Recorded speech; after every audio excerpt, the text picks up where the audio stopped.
We at MD Coaches know that match is a stressful time. If your match results were not what you expected, you might need the time and the space to explore what's next. MD Coaches is proud to offer a comprehensive 6-week virtual group coaching program that explores your unique value and possibilities beyond the match. We're offering 4 separate rolling cohorts, Sundays, April 7 through May 12, or May 19 through June 23rd. A second option is Thursdays, May 2nd through June 6th, or June 13th through July 25th. All sessions begin at 7 p.m. Eastern Time. You can register today at mdcoaches.store/medical-student-coaching. There's some guilt associated with that. And, there were some sleepless nights, and there were some nights with night sweats and feeling kind of stressed out about, what am I doing? Is this what I should be doing or not? Is medicine right for me?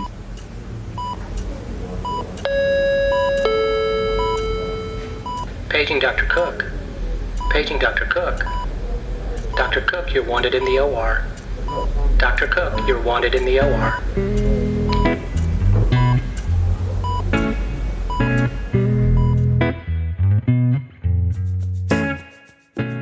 Welcome to the Prescription for Success podcast with your host, Dr. Randy Cook.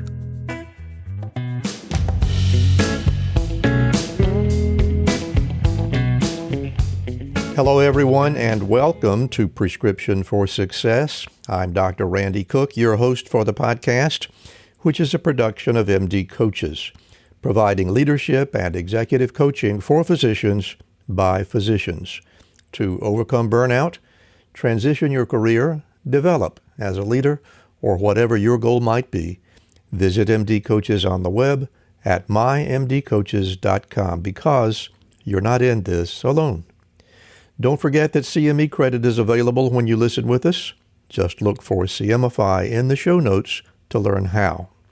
My guest today is a podiatrist who decided to leave his practice after only 8 years to pursue a new career as a freelance writer and web designer. In the process, he's created new connections with his podiatry colleagues as a blogger and a podcaster. So let's hear Dr. Jim McDannald tell his story.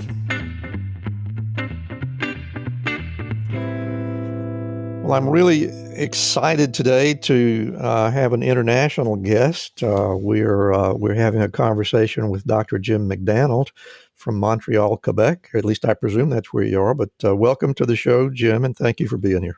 Thanks so much, Randy. I'm excited to have this conversation with you today. I've listened to quite a few shows of your past guests, some inspiring conversations. So hopefully I can keep it up at that bar of good Well, I bet you can. You have an interesting story, and thank you so much for taking an interest in our program. So let's get underway. As you know, we like to begin at the beginning, and that means your early life. I think I picked up in poking around in your bio that you grew up in the Chicagoland area. Is that right? Yeah, so I grew up about 2 hours south of Chicago, kind of near Champaign-Urbana, where the University of Illinois is. So that's where I got my beginnings. And did you? I know you were a bit of an athlete in your early years, which we'll talk about in a minute. But I'm wondering if there were any medical influencers in your family that made you lean toward a medical career or not. Both of my parents are teachers, and my dad was a science and geography teacher and also one of my running coaches, but no one in my family had gone into medicine previously. So it was kind of the first one to kind of go down that path. And I always had a real interest in kind of biology and human biology. So being a runner myself, I'd had some different injuries in the past, right? So had some foot and ankle and some lower leg issues, and actually went up to a podiatrist in the Chicagoland area, a guy by the name of John Durkin, who had worked with a lot of high-level athletes. Not that I was that high level in high school, but back in those days, it was kind of word of mouth about who could potentially help out with some injuries I was having. So that's what was my first kind of introduction into kind of sports medicine or that kind of area. Kind of got me interested in maybe something I'd want to pursue. And you did your undergraduate studies at Augustana College, which is like kind of over on the other side of the state, right, near the Mississippi River? Yeah, it's on the border of Illinois and Iowa. There's about 3 hours away from where I grew up. Yeah. Just at a smaller school, I'd have an opportunity. I mean, I was a decent high school runner, but I was also one of those kids that was, 5'0", 90 pounds, and one of those like late bloomers, right? So I wasn't winning any national championships, but I thought I could maybe improve, and I just liked the culture of I had a really strong high school team. We'd won some state championships, and it was kind of my identity when I was younger, and just a great academic environment there at Augustana. And the coach there is a bit of a legend, a guy by the name of Paul Olson. Had coached there for I think about 30 years when I got there, and ended up coaching for another 20 when I left. But it was just a great environment, and he was a real Renaissance man. He wasn't just a coach; he was basically a tenured professor in African American literature. Did like one-man shows. He's a real interesting guy, and learned a lot from him, both on the track and off the track. Sounds like a really unique fellow. It's kind of unusual, I think, to find a scholarly type like that that's really interested in athletics. But I bet that was a great experience for you. And at the time that you matriculated at Augustana, did you have a long-term plan at that point, or was it just a matter of just the next day on the track, or what was in your head? Yeah, I mean, I'd always thought that medicine might be an opportunity, so I definitely kind of got into the pre-med track, and taking chemistry and organic chemistry and all those fun courses that we had to take as undergrads. But I also, when I went to school kind of the mid-90s, and this was right around the time where the internet and websites and things were going from kind of just text, these kind of dial-up modems and kind of things, to more, I would say, graphical user interfaces, like the first kind of web browser, Mosaic, and then kind of building into Netscape was becoming a thing. So when I was at Augustana, we had a pretty fast internet connection, for those days. And I also had kind of an interest in technology and the kind of burgeoning kind of online world kind of while I was there at Augustana.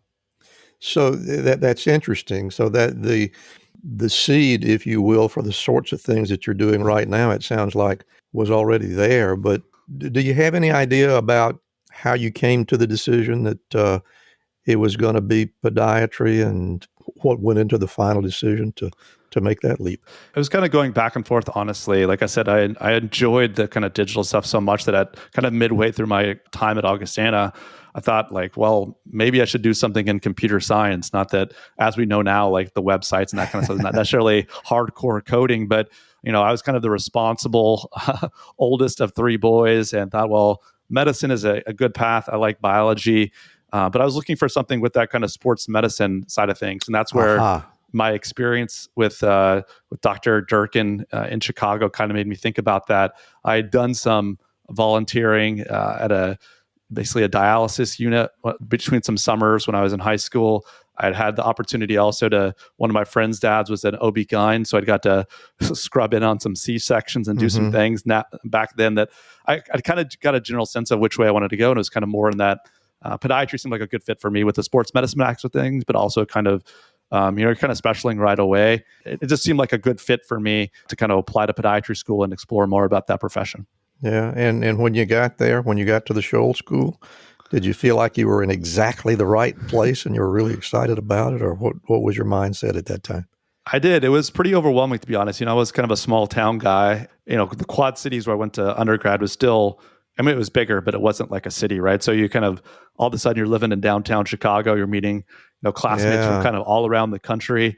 It was a pretty exciting time, a bit overwhelming, but also I really enjoyed the sports medicine aspect of things. And we had the opportunities to work at like the Chicago Marathon medical tent, and really have a lot That's pretty cool. Yeah, I got to take care of all those blisters and bloody feet after they're wearing their tennis shoes during a marathon they should have been running, or someone jumps into the Lake Michigan for the triathlon and steps on a piece of glass that happened to be there on the bottom. So you definitely got to see some interesting pathology. That sports medicine aspect of the thing was what kind of propelled me through those first kind of, tough years when you're spending a lot of time with your nose in the books, trying to get through those didactic parts of your medical training. When did you begin to solidify the long-term goals? When did you sort of get in touch with what you thought you would do when you finished?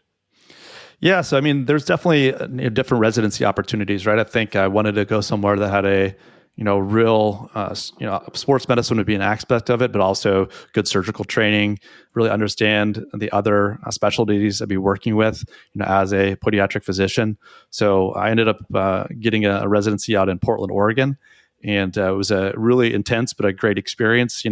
Oregon is kind of the mecca for anybody that likes running or track and field. So, I know that some of the directors and some of the attendings there had some sports medicine background, but also, were kind of interested in things like helping design shoes with some of the shoe companies in that area. So, it just felt like a good match when I decided to kind of move towards residency. Are you a doctor struggling to provide the best care for your patients while dealing with financial and caregiving matters out of the scope of your practice? Do you find yourself scrambling to keep up with the latest resources and wish there was an easier way? Then this virtual caregiver conference resource will save you time, money, and sanity by giving you all the resources and information your patients need in one place. This conference helps you and your patients enlist the best strategies around healthcare resources and the best financial steps for your patients while navigating caregiving situations.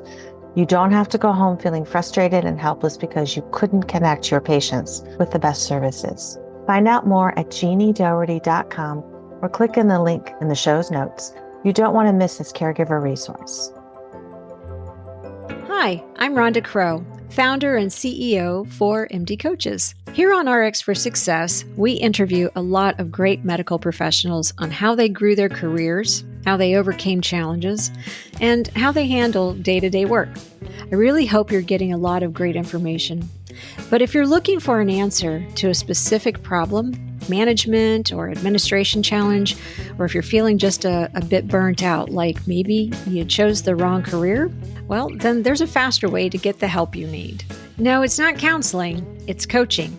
RX for Success is produced by MD Coaches, a team of physicians who have been where you are. I know you're used to going it alone, but you don't have to. Get the support you need today. Visit us at mymdcoaches.com to schedule your complimentary consultation. Again, that's mymdcoaches.com, because you're not in this alone. We'll get back to our interview in just a moment, but right now I want to tell you a little bit about Physician Outlook. If you haven't discovered this remarkable magazine, please do so very soon. It was created by physicians, for physicians, to showcase the intersection between clinical and non-clinical interests, whether it's writing, painting, cooking, politics, and dozens of other topics. Physician Outlook gives a physician perspective. It's available online and in print. It's really unique among physician lifestyle magazines. And like the Prescription for Success podcast, Physician Outlook amplifies the voice of any physician who has something to say. It also engages patients who still believe in physician-led, team-based care. And Prescription for Success listeners can get 3 months free when you enter our promo code RX for Success and select the monthly option at checkout. That's a really great deal on this stunning publication. And now let's get back to today's interview.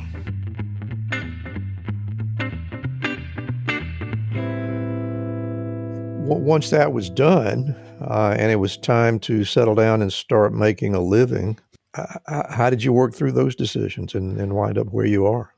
Yeah, that's always an interesting thing, right? So I would say I had ideas by going to Portland. I was going to be super active and kind of get back into the running scene maybe a little bit. But the free hospital food, when you've got biscuits and gravy and 80 to 90 hour work weeks, sometimes the best of intentions doesn't always you've got those 5:30 academic meetings to get to, but you got to have some fun on the weekends. So I ended up gaining about 20 to 25 pounds during those 3 years of residency. And I kind of came to the end of my residency thinking, this is not a long-term sustainable way to be. I've got to be more intentional about not only my health, but what I want to do, where I want to be at. So one of the things I did when I was getting close to the end of my residency was, I got a map of the United States out and I tried to look at where all those places that I, could see myself living and kind of getting into a more active and healthy lifestyle. So I picked out places like Eugene, Oregon, Bend, Oregon, Flagstaff, Arizona, Boulder, Colorado. So that's kind of how I set about trying to figure out where I wanted to be at, and then really just kind of not email, but just wrote letters to different orthopedic, podiatry, multi-specialty practices in those locations, just kind of explaining who I was, what my interests were, and asking if there were some opportunities in those communities. But private practice only lasted like about 8 years for you? Yeah. So what was the big change? Yeah, so I ended up there in Eugene at a great orthopedic center. It's called Slocum Orthopedics. Some fantastic people that have made quite a dent in some areas of sports medicine. So a guy by the name of Stan James, who is now deceased, did some foot and ankle stuff, but also was kind of a pioneer in arthroscopic knee related procedures. There's a woman that won the 1984 marathon, the Olympic marathon of the United States, Joan Benoit Samuelson. Mm-hmm. And about 5 or 6 weeks before the Olympic trials, she had a knee issue and actually ended up having a scope that close to the Olympic trials. And you have to be in that top 3 in order to make the Olympics. And Stan performed that arthroscopic knee surgery on her. And then she, 6 or 7 months later, she go on to win the Olympics. So there's also really close ties between that group and Coach Bowerman, who is like kind of the famous help kind of co-found Nike with Phil Knight. So there's a lot of interesting kind of sports medicine and running ties there in Eugene. And it definitely was, besides Stan, there's some other great orthopedic surgeons I got to work with when I was there. But it kind of comes down to what I talked about a little bit earlier in our chat. I kind of had 2 roads diverge when I was, 19 or 20 years old. And I kind of chose the medicine path. And I have no regrets that I did that. But even during when I was in my practice there in Eugene, I kind of like to be on the happier side of the athletic performance, just my personality, maybe, people always coming into you injured and looking to be taken care of. Definitely enjoyed doing that, but it kind of wore on me after a period of time. So I started doing some kind of technology and online side projects, which I really, really enjoyed. Like I said, Eugene hosts the Olympic trials for like the last, I think, 3 or 4 Olympics. And the first time they had it was 2 years after I joined this practice in 2008. And I just really got into, going down to Hayward Field, watching the Olympic trials at the University of Oregon. And I just started doing some different side projects related to kind of technology and running. And that kind of interest kind of kept growing and growing and growing. Mm-hmm. And I happened to meet a wonderful woman there in Eugene with a French accent who was doing a postdoctoral research fellowship. And she was looking for the opportunity to become a professor somewhere. And though Oregon State's not too far away and Oregon is there in Eugene, she kind of wanted to find some other opportunities potentially to become a professor. So we had kind of a decision to make there in around 2010 and 2011 about what that next step was. So the fairly perfect concatenation of circumstances, I guess. And I want you to talk a little bit more. You made the comment in the biomaterial that you sent to me that you determined that clinical practice was not right for you. And I'd like for you to sort of drill down a little bit more and tell us more about what that felt like and how you think you came to know. That's a pretty big decision. Yeah, it definitely wasn't a small decision because I think even, you go through residency, you go through school, your network of people you've met, the people who have helped you along the way, whether it be attendings, the staff at hospitals. It's also kind of your identity, right? Since you went to medical school, it was kind of the dream to become a doctor in a way. So to get to a point where you consider something else. And everybody knows you as that. Right, person, exactly. Yeah. And you kind of you can put a lot of pressure on yourself in a way. And I felt some of that. There were times when I was kind of in that deciding, it wasn't just an overnight decision. It wasn't just I woke up one day and I knew what I was going to do. I had to kind of think about what I liked or didn't like about practice, what the opportunities were beyond it. There's some guilt associated with that. And, there were some sleepless nights and there were some nights with night sweats and feeling kind of stressed out about what am I doing? Is this what I should be doing or not? Is medicine right for me? It kind of came down to the point as far as giving yourself the freedom to understand and kind of reflect on where you're at with things. I necessarily wasn't, I could tell there were certain times when I was not happy going into clinic that day. And I knew it shouldn't be that way.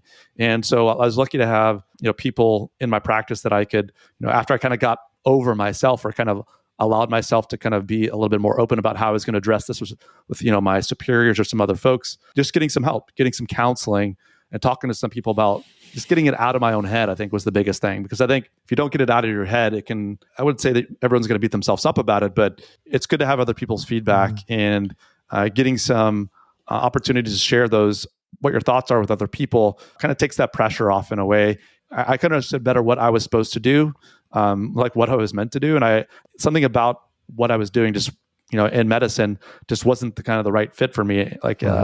And while I enjoyed taking care of people, just the responsibility of someone else's health and, a portion of their care being on my shoulders was just something I just did not enjoy. And I had to be honest with myself about that. I tried different ways to see if, I think there's also sometimes you have expectations of other folks, right? Like I did talk to everybody in my practice about this, right? So, because I think whether it be my own perceptions or just the perception of wanting to be someone that is strong and, responsible, it wasn't an easy thing. But I think I said, like, once you kind of step outside yourself, you kind of talk about it with other people, you're able to kind of gain a better perspective. And I just knew that I was meant to do something a little bit different than kind of the regular kind of clinical pathway. So you clearly did some really intense self-examination, but you also mentioned going to other people and getting advice and feedback from other people. Can you talk a little bit about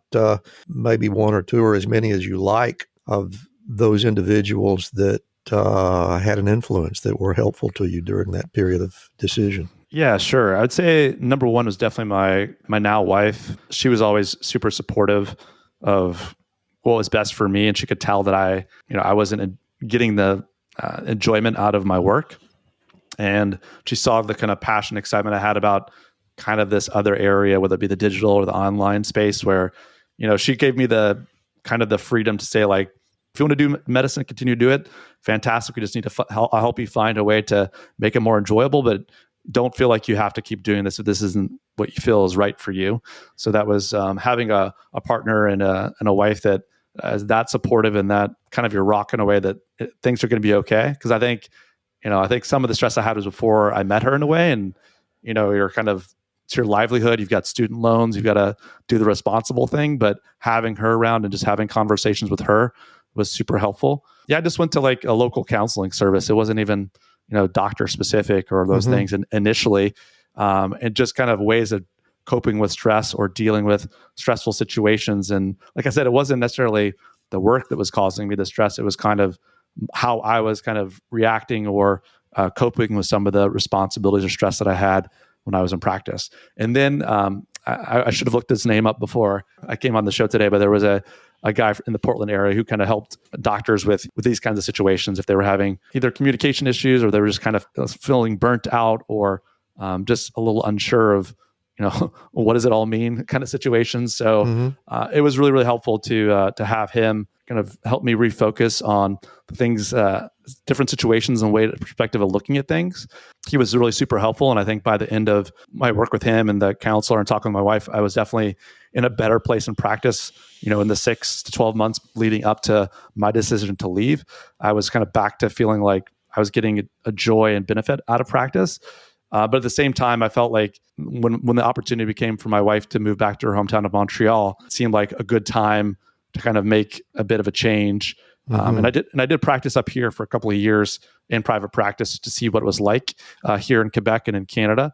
But at the same time, I was pretty dead set on finding a way to kind of transition careers a bit. So in the immediate aftermath of having made that really momentous decision, did you go through a period of, oh my God, what have I done? Or was there any regret? Or were you able to move forward thinking, yeah, this is exactly what I should have done, and it's time to start putting the pieces together to go forward? Like the work that I did, kind of in the 6 to 12 months before I left the practice in Eugene was really, really helpful and gave me a better mindset about how to approach things. And I was definitely maybe even better than I was when I kind of went through this kind of ordeal or this kind of part of the path, right? But I would say that once I kind of let people know that we were moving to Montreal and that I was probably going to go into clinical practice, but I also had some other interests. I wasn't totally sure exactly what that meant, though, right? Like I didn't have a job somewhere that I was waiting for in Quebec and in Montreal when I got here. But to me, it felt like a huge weight had been lifted off my shoulders in a way. While I enjoyed being in a big group, I kind of also learned about myself that I like a bit more autonomy, kind of do what I want to do, kind of be in control of my time. And though I did have some of that when I was, in practice there, it was pretty freeing in a way to say like, this kind of new adventure. And, I had a general idea of a path I wanted to go down. And I knew that I was going to work really, really hard to make it a reality. I mean, there was a little bit of, I'd built good relationships over 5 years. There were some docs in my group, some patients that I really liked, and some friends in that community that I'm actually going back there later this year to spend a year in Eugene when my wife is on sabbatical. So I'll get to reconnect with some of those folks. But yeah, it was not an easy decision to leave this kind of, like I said earlier, the kind of West Coast had me kind of under its trance, and I loved the opportunity and I loved certain aspects of practice, but I knew that this was the right decision for me. So it was a bit of a freeing feeling and a kind of a new opportunity. Well, let's talk about podiatrygrowth.com. Where did that idea come from, and when did you bring it into fruition? Like I said, this was a kind of gradual transition from being this doctor in Eugene, Oregon, to be kind of the owner of a podiatry specific kind of marketing or online company. And when we first moved to Montreal, I was doing a lot of different things. I was, my wife's first language is French, so I spent some time taking French lessons so I could figure out all the good things that my in-laws are saying about me. I did win some brownie points with them because when we got married, I bet you did. I phonetically said my vowels. My wife wrote them out for me so I could get those brownie points, but I still get compliments from friends and family that I was willing to put myself out there in that way. Yeah. And also I took up a role as an assistant coach at McGill University for cross country and track while I was kind of waiting for my work visa and permit to come through. So that was kind of interesting to kind of get onto the running side here at the university, work with some young, smart people at McGill. It was super interesting.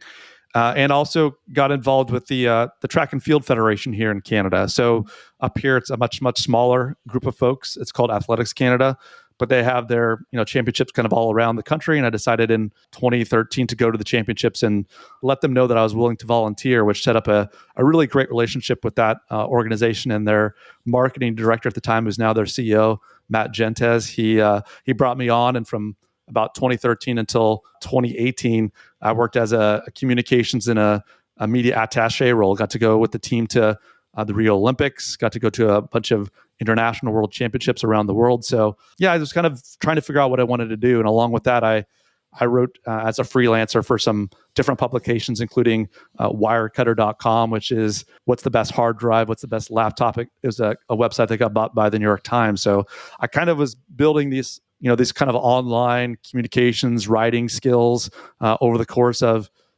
basically about 5 or 6 years. And my wife and I have 2 kids, and about 2018, they were pretty small. My wife didn't want me traveling around the world as much, so she could, do her stuff. So I was looking for an opportunity, and I joined Polar, the heart rate monitor company, basically kind of a digital marketing specialist for them. And it was a great fit. But during that time, I'd gotten onto LinkedIn, and some of my friends and colleagues had seen that, like, hey, I wasn't broadcasting the fact that I had moved necessarily, or that I was changing careers with folks. I wanted to put in those hard reps. But one of my friends saw me and said, like, hey, you live in Canada now, you're doing marketing now, and how can you help me?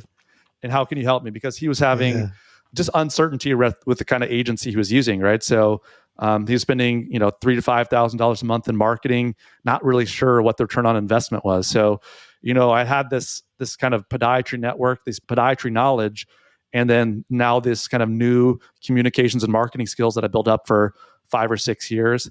And it just made sense to me. I left that job, and the next thing I decided to start was Podiatry Growth. And that's basically what I do there is I work with my colleagues, primarily in podiatry. I've worked with some other specialties in the past, but how can we make them a website or an online presence that really attracts those kind of ideal patients or the type of care that they want to provide?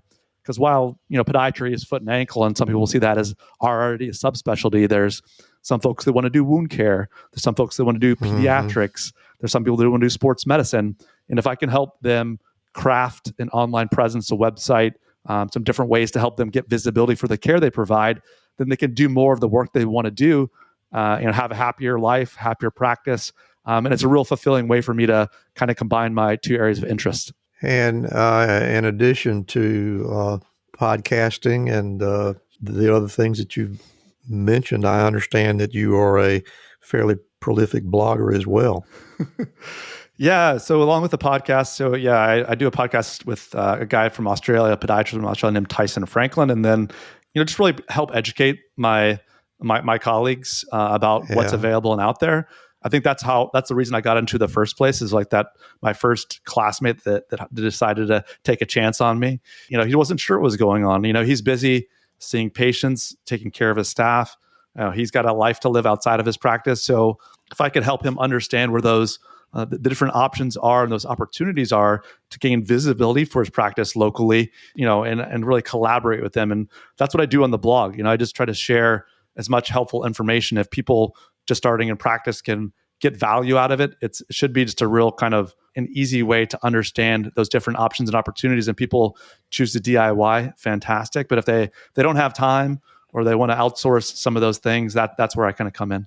It's a really interesting story, and I have, to close us out, and before I give you a chance to speak on your own, I have one really foolish question to ask, and that is, your podcast actually is a duo, and your partner is halfway around the world. And I'm curious how you all decide what time you're going to get together to record those things. Yeah, that's an excellent question, because logistics definitely can be a little tricky right there when you have a partner down under. Actually, I've had one Australian client as well that kind of came from the podcast. But yeah, so how we do it is that it's Tuesday nights. My kids go to bed, usually between 8:30 and 9, and we usually jump on sometime between then. It's usually, I guess, to be Wednesday morning for him, and it works for us. He kind of brings a topic that he wants to talk about, and I'll grill him or be the question, ask a bunch of questions about that topic. We'll take a pause there, and then we'll do a second episode. So from a logistical standpoint, it works out really well, because we can record 2 shows in one evening. We get a chance to talk to each other at least 26 times a year. And he's got a different viewpoints than I do. He's from a different part of the world, but at the same time, it's fun to have that interaction with Tyson, because we're not the same people. The chemistry and the mix with him over the last 2 years has been something that's been very rewarding. So I definitely recommend that if anybody wants to hear an Australian and an American/Canadian guy talk about podiatry marketing topics, definitely check us out.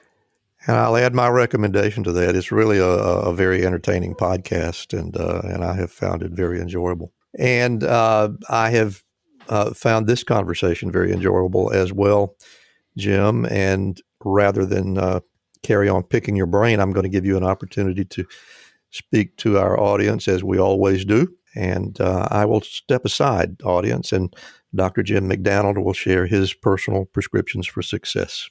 All right. So there's six prescriptions that I think people should take into account here. And the first is a saying from Paul Olson, my old Augustana cross country and coach and professor. He always liked to tell the athletes and his students that the goal is the journey. And I think that's a really important aspect of things. And it's been a saying that's really grown with me as life has gone on. It's not about the destination. You got to enjoy who you're with along the path, along the way.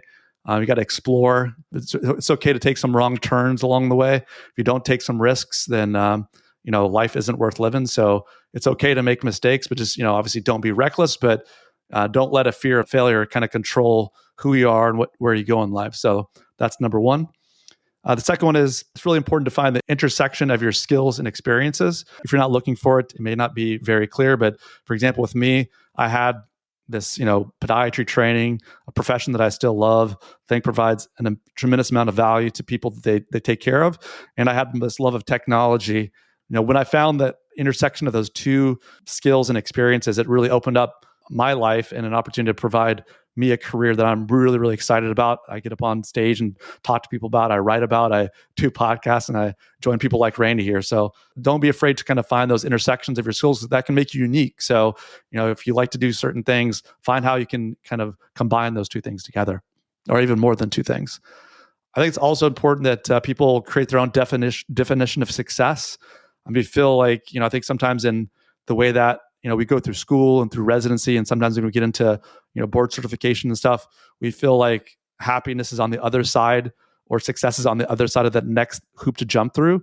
But you really need to step back and understand who you are and what you want to accomplish in life. It can be similar to what other people have done, but if you take the time to really understand what drives you, what brings you happiness and fulfillment, you're just not chasing the carrot, right? You're going after stuff that's meaningful for yourself. So I'd really recommend that. Next, I'd say realize that no one does it alone. Just be thankful and grateful for the people on the path with you, because I think when you're younger, you feel like you have to kind of take it all on yourself, you pulling yourself up by your own bootstraps. But I think as you get older, you'll realize that whether it's your parents, friends, colleagues, classmates, people you met along the way, your network of people is what's going to really help you pull through times that are tough. So just realize you don't have to do it alone. You don't have to keep everything inside, but finding people you trust and sharing life with them is what makes it really kind of fruitful and can help you get through some of those tougher times. This next one may not be something that everyone can do, but I definitely highly recommend it. But try to learn a different language and live for a period of time outside of the U.S. I think sometimes even when I grew up in the U.S., in Illinois, going to Oregon, you don't realize how good you have it in certain things and how much different the world is outside of the United States. So if you can kind of learn a language and see what it's like, or spend 6 months or a year living in a different country with a different culture, it's going to give you insight to that new culture, but it's also going to give you insight as far as how you acted or what life was like when you were in the United States. I took French classes with people that didn't speak English or French, that were immigrants from other Eastern European, Asian countries.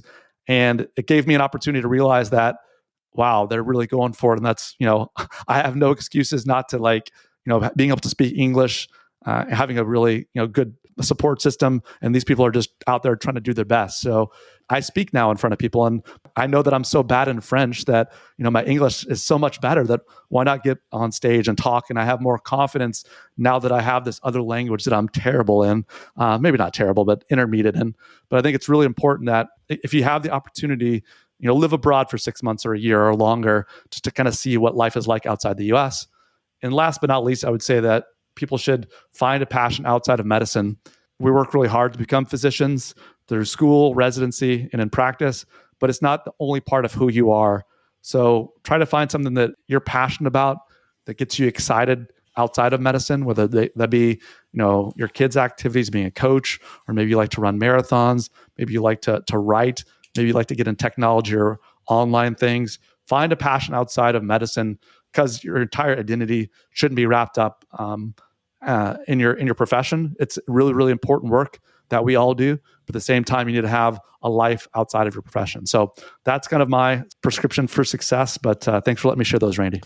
That is about as complete a list as I have ever heard, Jim. And I'm really impressed with how you put that together. I'm particularly struck by number 3, creating your definition of success. What a wise piece of information that is.